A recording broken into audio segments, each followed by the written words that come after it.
You know who hasn't been doing layoffs is Microsoft. And one contrast that I think is really clear is the incredible leadership of someone like Satya Nadella compared to the very That's right. mediocre leadership of someone like Sundar Pichai or the various parade of folks who are running Twitter. There's no such thing as having too many employees if you are really well managed, if you are able to deploy them all in valuable strategic work. But what you have had is weak management, poor strategy, poor conviction, and just adding people for the sake of it. When you do that, you're not going to get marginal productivity out of those people. So you can cut them very painlessly from the perspective. Again, I know these are real people whose lives are impacted, but from the perspective of the ability to run the company as it is, you can cut it pretty painlessly. You're listening to the Startup Podcast.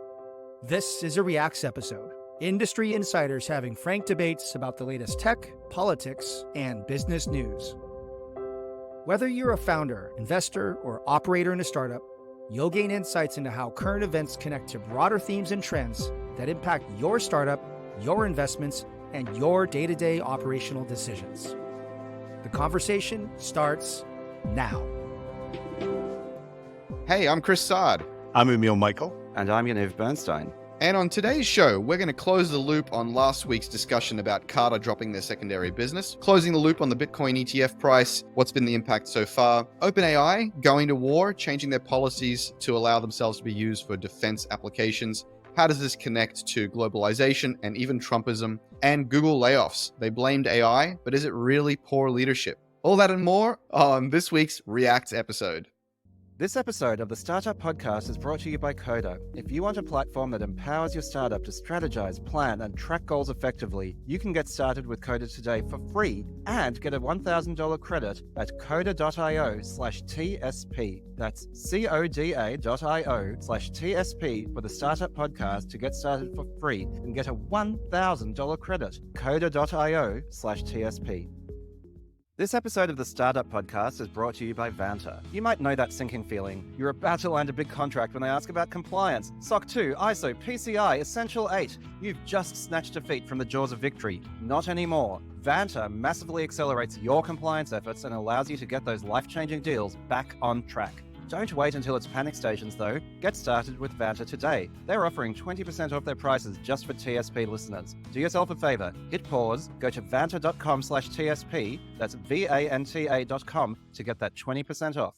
All right, let's jump into our first topic. So the first thing we want to do is close the loop on a couple of topics we've been talking about in the last few episodes, specifically the Carta secondaries business that they were running and Bitcoin ETF spot prices. So the last discussion we had around Carta was that they were getting some blowback about privacy. They were emailing investors using the private information they had about cap tables. And that was seen as a privacy breach. And I think where we settled was, at least I was passionate about the idea that I don't know if this is so much a privacy breach as a business model breach, right? This is just a weird choice for them to launch a secondaries market when that's a gray area for most companies and their primary customer for their primary business was companies managing their cap tables. And it felt like a conflict of interest to me. Turns out they agreed, actually, and they dropped the secondaries business saying that they wanted to eliminate any perceived conflict of interest and run a pure SaaS business for their primary customers. What do you guys reckon? I've got an interesting question I wanted to throw your way, Emil, because one thing that I took from this is we talked about last time how terribly the CEO of Carta handled the public criticism he got from the founder of Linear. And the whole thing blew up. And I feel like they stepped out of this business because they were getting too much heat. And my kind of thought/question is, if they had handled it better, could they have kept this little conflict of interest going quite profitably for a number of years? I mean, they just did everything wrong, right? Yeah. Instead of explaining what they were trying to do and how they messed up and how they were going to do it different and better, they said, we're going to cancel it. And they actually think it's a fine business to be in if it's opt-in. But now they've committed themselves to never being in that line of business. And I do think there's a way to have that business without an inherent conflict. But they certainly weren't operating it without the conflict that was apparent. So I think they just lost all the way around. it was such an expensive mistake that they made in terms of how they handled this. It could have been a small fire they put out. Instead, it went wild, and it is now costing them what could have been, like you said, Emil, a genuinely good business. And so I think this is one of those things where you have founder-led companies that get very big, and they often don't understand the softer nuances of why it's important to be good at crisis communication and crisis management. And so maybe just a lesson here for the importance of actually being able to communicate effectively as a founder and CEO. All right. And the next hot topic we wanted to close the loop on was the Bitcoin ETFs and how they were going to affect the price of Bitcoin. Would people sell the news, and will Bitcoin ultimately sink or swim straight after the announcement? It looks like it pretty much started to sink. It dropped below 40,000 US dollars over the course of the last week or two. So this has been a case of buy the rumor, sell the news. But people are still predicting over the long term, as these ETFs need to fulfill their demand, the price will rise. What do you guys think?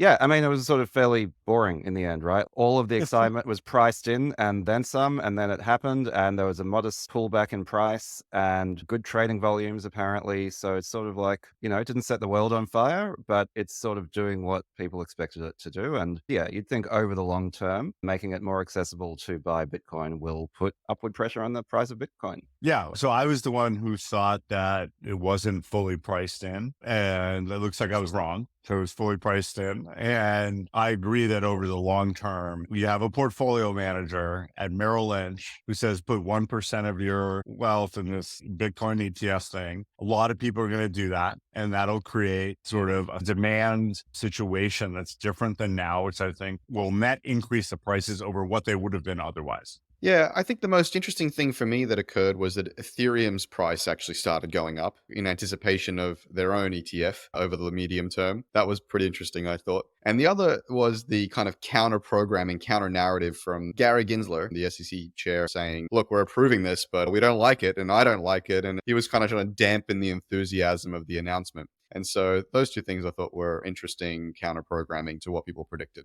What a clown show, though, at the SEC with that tweet that went out. Oh my God. Do you want to mention what happened there, Emil? Yeah. So apparently someone at the SEC tweeted out that they'd approved the Bitcoin ETF. And then Gary Gensler, the chairman of the SEC, saying that was unauthorized. And there was sort of some attempt to blame it on Twitter. But then Elon quickly was like, they didn't have two-factor authentication on their account. This was someone at the SEC who sort of did this without authorization.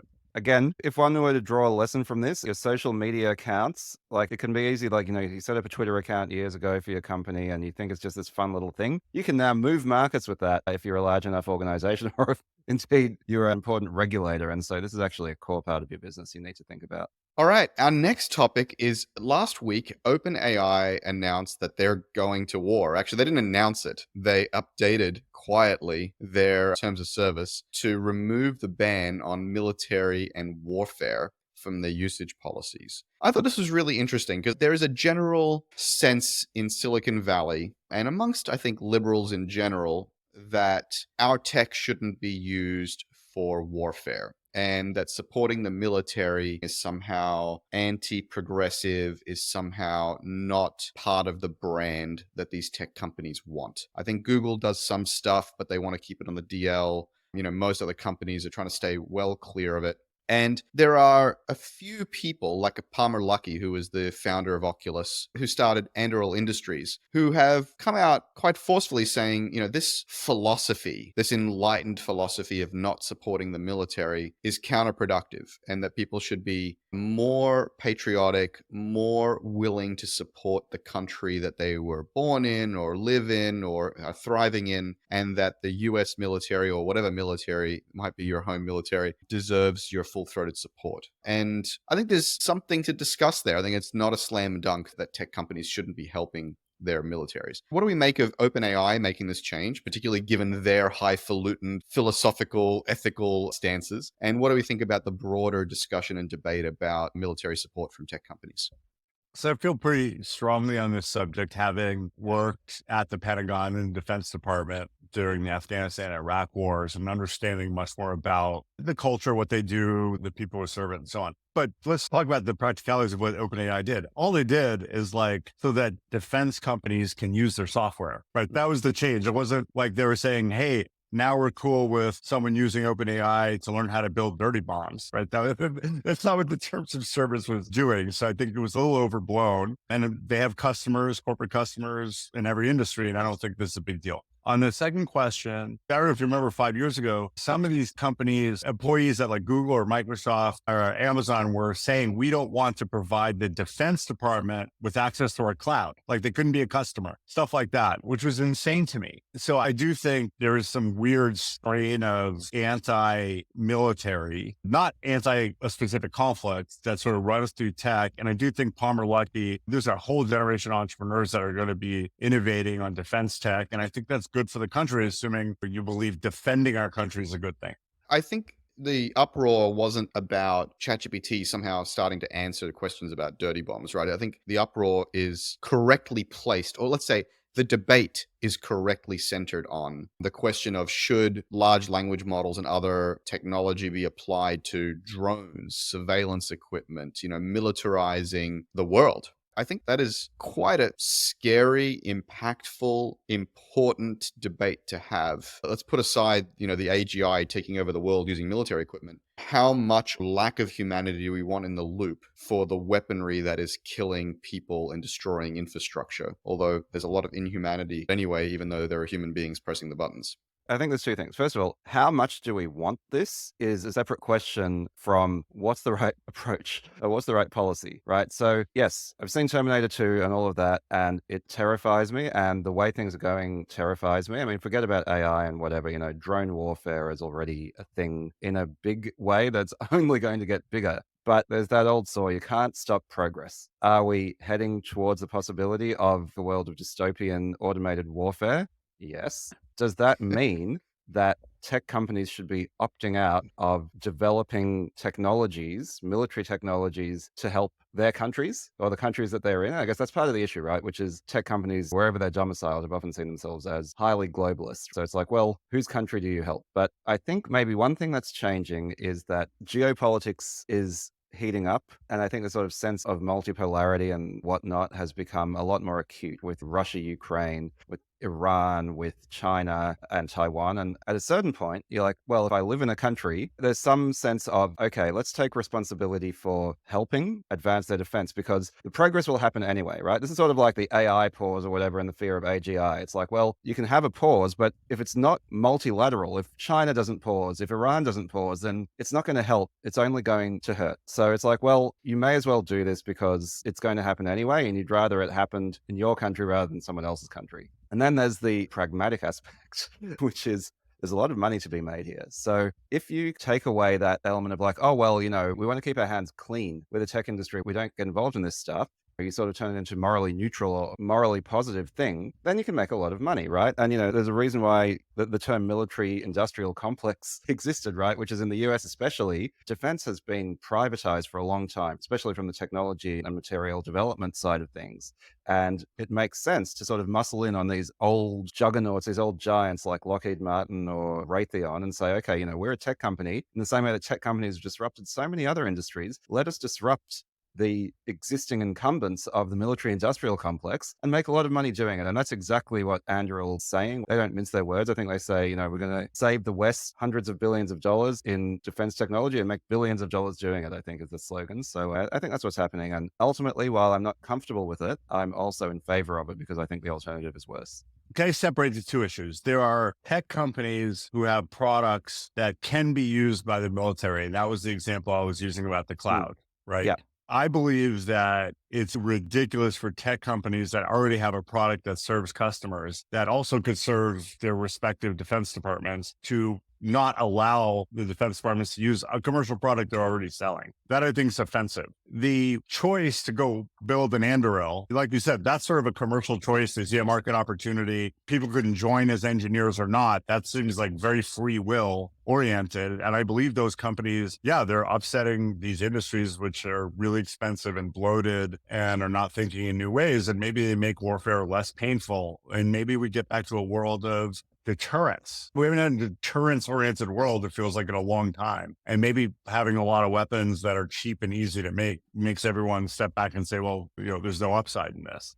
I think this is 100% similar to the accelerationism versus decelerationism argument, Exactly. right? It's like, well, it's going to happen anyway. Let's jump in and help. But the concern I have goes beyond the tech and the tech maybe being used against people or becoming alive and being used against everybody. It's the geopolitics of it. Like, Emil, the example you're giving is Amazon should allow the US military to use its cloud. I think that inevitably the next question is, well, which militaries will be allowed to use its cloud and which militaries will not? So what standard commercial products do we want every military to be able to use them or only some militaries? So now these companies have to start picking which militaries are allowed to use their very standard commercial products. And then this is connected to a much larger problem, which is the rise of nationalism. Companies will then start to have to pick sides, which will mean that now companies are US, like there's a US Facebook and a China Facebook, which is true already, but it'll start to become more true. And so now you have the balkanization of technology companies and the balkanization of these online communities, which is all just accelerating this unwinding of our interdependence, unwinding of the global internet, of the common virtual space that we're all occupying. And this is what's concerning me more than the smart bombs and the self-guided missiles. This is all hugely problematic. But the tech companies picking sides, which necessitates that now all these different countries need their own tech companies. And now there is a further unwinding, a further lack of interdependence. We now have less manufacturing interdependence. We have less energy interdependence. And now we're kind of achieving a less cultural and technological interdependence. I don't think that bodes well for the future theory of peace. I think this has been disproven now, but there's this idea of like two countries with a McDonald's have never gone to war. And this idea that like we want to be intertwined. We want people to have a shared interest in each other. It's often thought about in very negative terms. The Trumpian world talks about like the globalists and how globalization has hurt a lot of people, especially, manufacturing in the US, for example. That's true. It's true. It's 100% true. But I think that's been a lack of effective government and governance to smooth the transition versus the meta idea being a bad one, that all of the people of the world deserve and need to depend on each other and be lifted out of poverty through shared investment and shared prosperity. So I think there's a broader trend here that's very, very scary. So let me give my view on the first part of what you said. There's always been a regime where the US or Australia or any country decides what is on the no export list for tech companies and industrial companies. You may not sell this sensitive technology to these countries. And it's by exception. And generally speaking, the tech companies provide it to anyone who'll buy it who's not on that list. And then there's a committee called CFIUS. It's like something in foreign investment, which reviews investments by foreign companies into US companies that have sensitive technologies. So there's a whole political apparatus and administrative apparatus around this already. I haven't seen many tech companies say, you're not on the list, so I could sell to you, but I'm not going to do it anyway. Maybe there's some upcoming examples of that, but generally the regime has kind of worked so far on that, as far as I could tell. But wouldn't they, if we're saying that these companies have opted out of helping military applications in general, wouldn't they be saying, well, you're not on the list, but I'm not going to sell it to you for military applications. I don't do that in the US and I won't do it for your country either. And so they have this blanket ban on the militarization of their general consumer or enterprise technology. I mean, do you have an example? Has that happened besides this cloud thing? Well, what I'm assuming is for Lockheed to say like, hey, we need to start helping the military and the Defense Department. There are classes of companies and technologies who do not want to sell to any military, much less the US military, or they're not selling to the US military, so they're unlikely to be selling to any military. And I think as soon as they start saying, okay, military applications are okay, then they have to start picking and choosing which military is okay for those applications. I think what it comes down to is, yes, I like globalization too. I like the idea of having a sort of global peace and prosperity. To a certain extent, we've had that for the last few decades. So I think there's an element of asking the question, is that still realistic, right? Or was that the sort of a moment in history that is ending, and that there are sides in the world, there are powers in conflict with each other, and in a certain sense, you need to pick a side, whether you want to or not, because pretending that there aren't sides is simply putting your head in the sand rather than taking a principled stand.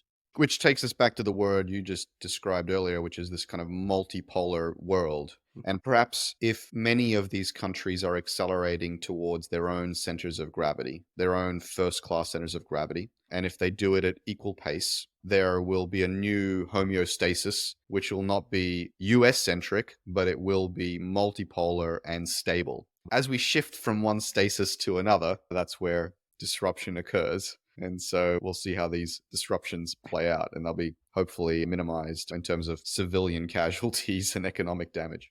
Yeah, it's a very hard problem. I mean, I think the free trade point you made was a good one in that free trade had its benefits and it had its real losers that were concentrated in certain industries in the US. And one could argue that caused a new political movement in a lot of ways. And if you go back, what should we have done differently? Because we know free trade is generally good in the aggregate, but it's painful in specific categories. If we could have solved that, we might have not been in the position we're in now, where there is this great decoupling, where like we're trying to decouple from China. Who's going to ally with China and Russia versus who's going to ally with the US and Europe? Those questions are real questions for small countries, especially that don't have the wherewithal to have their own independent investment in these big categories. India is a great question now, given that it's a bigger country than China and growing while China is shrinking population and GDP wise. Are they a third pole? Are we going to align with them in Western Europe? Because then that trading bloc, if you will, is quite big. You know, you lose China, but you gain India. That's an interesting foreign policy question. Yeah, and so two things on that. I think Australia is in a really interesting position because we are a client state of many of these powerful interests and a vendor actually to many of these powerful interests. And so, we supply China with a lot of raw material and they rely on us a lot. And we're also kind of their vacation spot. And so Australia benefits a lot from a relationship with China, and China, I think, cannot or does not want to upset that relationship either. And of course, we are militarily and culturally very aligned with the US. They call us the 52nd state. And so there's this kind of interesting duality that we have. And of course, we're very connected to Southeast Asia and India and so on. So Australia's actually in a potentially uniquely good position to play a role in all of these things. Not to turn this into a giant political episode, but Emil, I think you said, what could we have done differently to smooth out the rough edges in globalization, especially for the US? I mean, as someone who's deeply passionate about the US, who's lived in the US, who's thought of the US as his first or second home, but yet is still an outsider, born outside of the country, currently living outside of the country, to me, at least, it seems abundantly obvious what should have been done, right? Which is you have to have the policy of globalization and creating global prosperity and optimizing for capitalism and commercial realities while also instituting safety nets and making sure that the citizens who are most affected have real retraining, real education, real, unemployment protection, real ability to take care of and sustain their homes, real minimum wages, right? When you move the jobs offshore and fail to build a safety net and a retraining net for your community, you end up hollowing out the country and creating a lot of the pain and suffering that is currently being witnessed and the backlash that's currently being witnessed. You need to do both. It's kind of like the Democrats want to tax and spend and the Republicans want to not tax and spend. You need to do both. You need to provide social infrastructure as well as create a great environment for business and globalization. I mean, that's exactly what Bill Clinton said when he passed NAFTA, and there was a bunch of money there. What wasn't predicted, although it seems like it should have been predictable in hindsight, is these hollowing out of entire cities that were built around these manufacturing hubs. The whole cities, Detroit, Indiana, failed, like truly failed, because the economic engine. So you could have retrained people to do what? There was nothing else to do in that town. So I don't have the perfect answer, but one of the other things I think we did wrong is, China, we admitted them to the WTO and we weren't actually enforcing sort of the underpricing and subsidization and dumping. And that accelerated what was already a transition. So the hollowing out happened so fast and there was no one reacted to it very well.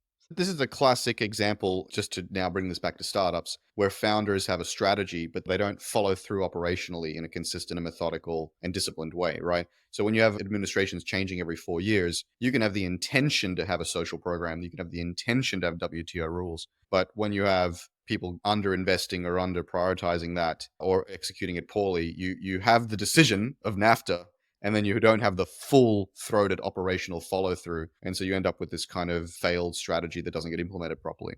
Maybe just to finish this topic and tie a bow on it, because yes, it's become a bit political, but maybe the thing to take out of this as a show about startups and a show about tech is that for a long time, tech has kind of pretended to not be of this world, right? We're organizing the world's information and everything. We're providing this beautiful, clean, futuristic layer of technology that makes everything better, but we're not involved in the messy aspects of the world as it is today.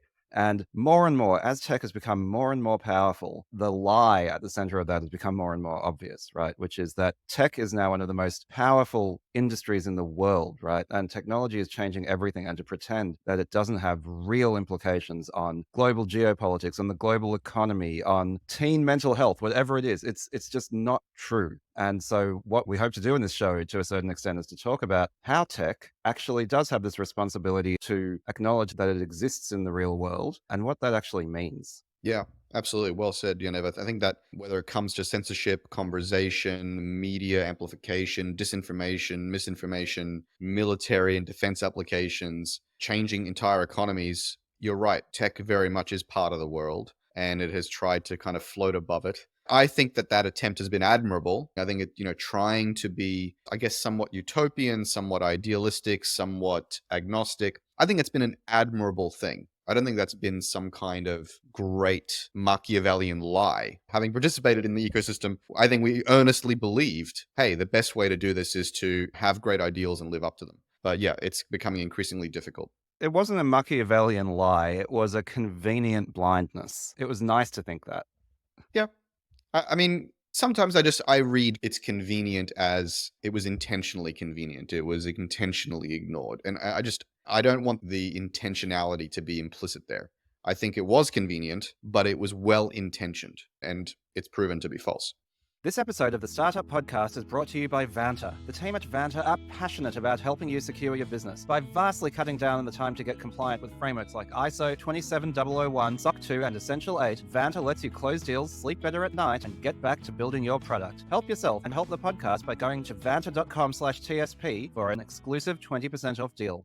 All right, moving on to our next topic. We've been long predicting on this show, and it's not much of a hard prediction to make, that AI will start to disrupt the labor market, especially white-collar labor right now, but blue-collar labor moving forward with robots and so on. The question has only been when and how much, and how effective are we going to be at absorbing that disruption and repurposing our efforts and our labor. Part of the narrative we've been discussing is, at least I was enthusiastic about this, is the idea that, during the layoffs, the post-COVID rebalancing layoffs and the call to efficiency with Twitter and Facebook and all the tech companies just shedding staff that they overhired for, was that AI is going to have an immediate impact in terms of mitigating the rehiring of those people. So that those people are not coming back. Those companies are not going to accelerate back to those large numbers. And that will be the first impact of AI on labor demand, I guess. But now we're seeing not only that, but we're actually seeing Google shed yet more staff and actually pointing to AI and saying, no, we need even fewer people because of the productivities of AI.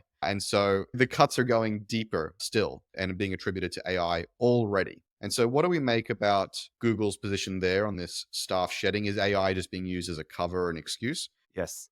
And how does this recalibrate our thinking on AI disruption to workforces? I think in the case of Google, the answer is yes. It's just being used as an excuse. One of the things I added to our notes here is to talk about, it's sort of been brought up again that Twitter laid off 75% of its employees, I think about a year ago. And there were many, many predictions of doom, which I kind of subscribe to. But one attribute of having an open mind is to actually be willing to change your mind when you see new evidence. And the truth is, Twitter has laid off 75% of its staff, and they've kicked a lot of own goals, don't get me wrong, right? Like they have lost huge amounts of advertising revenue and whatnot. But in terms of their ability to run the product and run the team on a quarter of the staff, they continue to. And so the truth is, a lot of these big tech companies got very, very bloated. I witnessed that myself at Google. And not because the people weren't talented and weren't working hard, it's just because they weren't necessary. And that's the management's fault, just to be clear. But a lot of what's happening now is tech companies under a bit more pressure to manage costs and seeing that actually they can execute layoffs and nothing bad happens to their businesses, to their products, to their earnings, to anything like that. And so I think in the case of Google, probably it's a fig leaf. A slightly more interesting one that I saw is Duolingo, the language learning tool. They employed a lot of manual translators. And now they've mostly automated that pipeline through AI. And then they just had a round of targeted layoffs where they only laid off people whose jobs had been directly replaced with AI.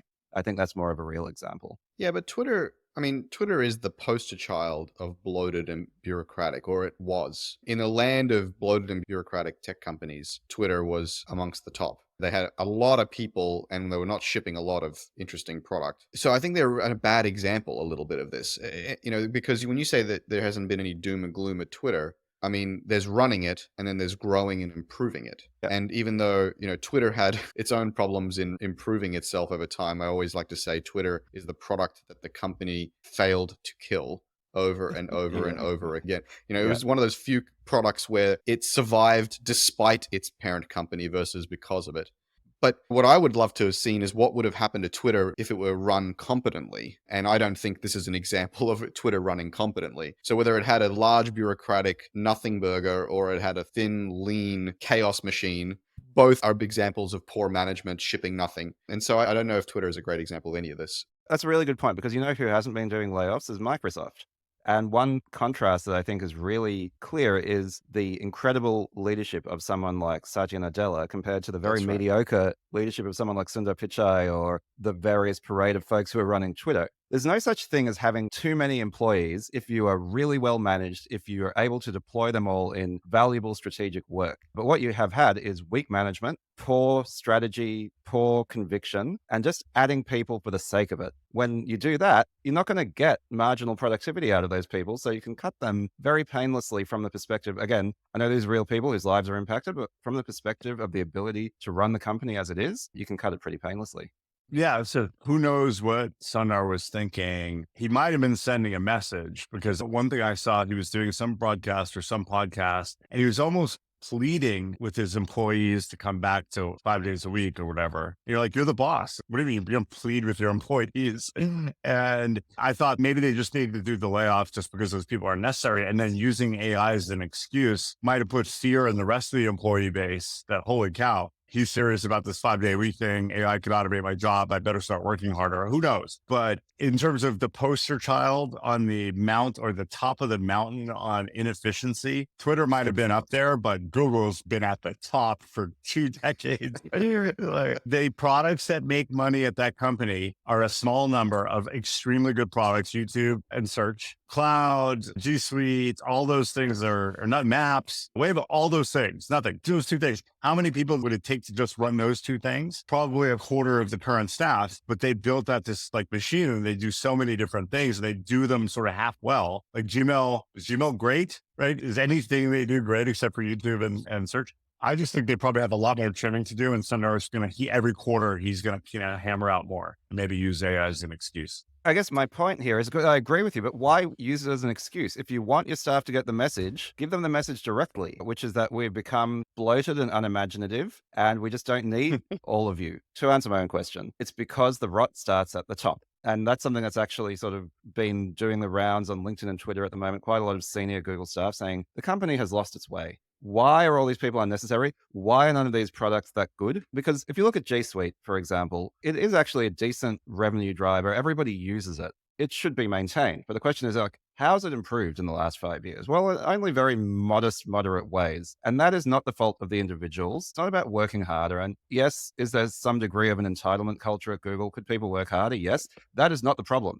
I was there for 10 years. The problem is you have all of these talented people working really hard on crap, on stuff that is strategically ill thought out and ill coordinated. The old joke about Google's messaging stuff, like how many messaging apps did they build, right? Each of those apps may be okay, right? But strategically, total shit show. And, there is a lack of accountability there in senior leadership. I think they haven't had a good CEO since Eric, right? Larry came back in, he was pretty bad. And then he installed Sundar kind of in his image. There's just no strong sense of direction for Google. And you see how they've missed the boat on AI, right? Which is they've built all the technology internally. They're like the Xerox PARC of AI, right? They did all the tech, and they have had absolutely no way of commercializing it or productionizing it, that is a failure of senior leadership. Yes, the layoffs are appropriate, but only because the senior leadership sucks. So in addition to laying off a lot of the company, one person who should absolutely be laid off is Sundar, and then also a lot of the people immediately beneath him. Yeah, so I agree with you. I think the harder message was to say, I'm doing a layoff because this company's bloated. The easier, softer message, like, well, AI is automating our jobs. Yeah. So I agree with you. It's like, even the reason why was a weak reason. It was like the Yes, softer another sign of choice, weakness. right? Yeah. Mm, Yeah. Yeah, that's right. That's right. It's a symptom of the larger issue that is Yeah. being soft and weak. Yeah. I continue to be surprised by the slow response of Google to the AI threat to their business. Shocking. Despite announcing Gemini and just showing glossy animations of what Google G Suite could be, when I think of amazing AI tools, I'm thinking of Microsoft, and I'm thinking of Microsoft Office and Windows. And I'm actually sitting here thinking, should I be switching to Windows here? Because it seems like I'm getting a productivity gain or missing a productivity gain that I need. I'm interested in your thoughts on Waymo, right? Because Waymo is one of those things where it's like they've been doing self-driving cars before anybody else. And, there are all of these sort of flashy things from folks like Uber and Tesla and whatnot. And it would appear that Waymo is just about at the point of, on the back of superior technology primarily, and this long period of investment, is about to break out. So are there certain things that Google is still good at? Like, what are our thoughts on Waymo? I believe Waymo has the best self-driving technology available today. I feel like they're ahead of every other party. That's a separate question from whether self-driving is commercializable now in an economic way or a regulatory way. So the fact that they're ahead is good. Like, that's good. They've spent 20 years on it. They've probably spent 5 times as much as anyone else on it. And they're in a position to win. But there's other things that have to happen for anybody to win in self-driving cars. And that date continues to be 7 years out. Always 7 years out, right? Here's sort of my thinking on it, and then I'd like to hear yours, Chris. Google has always been a bad product company. They're a good data and software deep tech company. And their products where they tend to win are the ones where the data and the algorithms on top of it are really, really difficult, right? Search is the classic example. I actually think Google Maps, and I used to work on maps, so maybe this is a bit of bias. I think that is a great product, not because of the product itself, but because of the model of the physical world that has been built up there is still the best. And so these products succeed because their technology is so good, they nearly succeed in spite of whatever the quality is of the product around them. And I wonder if self-driving cars fall into that category where it's like, you know what, like the software needs to be that good, the tech needs to be that good, that eventually, if they stick to it, and that's Google's other problem, is they end up usually canceling projects. Waymo, like you said, they've been doing it for 20 years, haven't canceled it. Eventually, they're going to have this unassailable technology lead, and that technology, that is the product. It's possible. It's possible. Emil, you said, is self-driving commercializable given the environment? My curiosity is, sure, but is it also commercializable by Google? As we know all too well from Uber, there's an element of real-world ops and interaction with atoms in the real world that I don't know if Google has an appreciation for. I would look to potentially others to commercialize the Waymo tech if they want to license it or somehow hand it off. I would have much more faith in a Tesla, in an Uber, in others to operationalize that in the real world. The perfect operational company to do this is Amazon. Like, Google does the tech. Amazon knows how to depot stuff, and you're gonna have to have repair stations and charging stations, and that's right. It's a whole network if that's the way it evolves. And Amazon would be great at that. Yeah. Yeah, I was just about to say Amazon, actually, because you could imagine Rivian powered by Waymo tech, operationalized by Amazon Logistics. That could be a really powerful combination, but who knows? But that LiDAR thing on the top of the car still costs more than the car, right? So the way I sort of answer the question when people ask me, I said, the right question is like, when will 10% of cars you see on the roads, 10% be autonomous? And I feel like that's probably 7 to 10 years from now. Still. Look, we were on track to make real gains, but unfortunately the journey was cut short. All right, guys. Well, as always, it's been an incredibly fun conversation. Yaniv, how can people find you on the interwebs and follow you? I'm big on LinkedIn. I just crossed 10,000 followers. I try to post interesting, non-bullshit content there. So please give me a follow. I always love to connect with TSP listeners, and that's probably the best place to find me. Emil? I'm Emil Michael. So at Emil Michael on Twitter or X. You send me something on LinkedIn, you get a 3-month response time, unfortunately. No worries. I refuse to call it X, so I just get to keep calling it Twitter. You can follow me on all the social media at Chris Sard, or subscribe to my newsletter at chrissard.com/newsletter. Guys, been fun as always. Absolute pleasure. And don't forget, if you've listened to a few of our episodes and gotten some value, you've implicitly signed up to the Startup Podcast Pack, which asks you to please rate us, review us, and subscribe in your favorite podcasting app, and give us a shout out on your favorite social network. It helps us grow the show, helps keep us entertained and going and motivated to do this, and helps us help more founders. It's not a joke. This is a pact. We know where you live. Catch you all in the next one. Bye-bye. This episode of the Startup Podcast was brought to you by Vanta. Vanta helps businesses get and stay compliant by automating up to 90% of the work for the most in-demand compliance frameworks. With over 200 integrations, you can easily monitor and secure the tools your business relies on. Head to vanta.com/TSP for 20% off their incredible offering and start unlocking extra revenue today. This episode of the Startup Podcast is brought to you by Coda. I met Shishir, the founder of Coda, in its early days, and he told me they were reinventing documents from the ground up. They have absolutely done that, folks. Coda brings together the best of documents, spreadsheets, and apps into a single platform that really reimagines the document. One thing we wanted to emphasize today is the way that Coda can help your startup with planning, with strategy, with tracking goals. If you think about how hard it is to stay aligned around documents, roadmaps, OKRs, planning cycles, Coda is the perfect place to bring all this together. It has integrations, automations, all sorts of powerful tools and templates that allow your team to stay on the same page. And if you listen to this podcast, you know how absolutely critical that is. Coda really is a fantastic platform, and exclusively for listeners of the Startup Podcast, Coda have a special offer where you can get $1,000 of free credit if you sign up today. Support the podcast and your own startup by going to coda.io/TSP for the Startup Podcast and get started for free and get a $1,000 credit. Coda.io/TSP.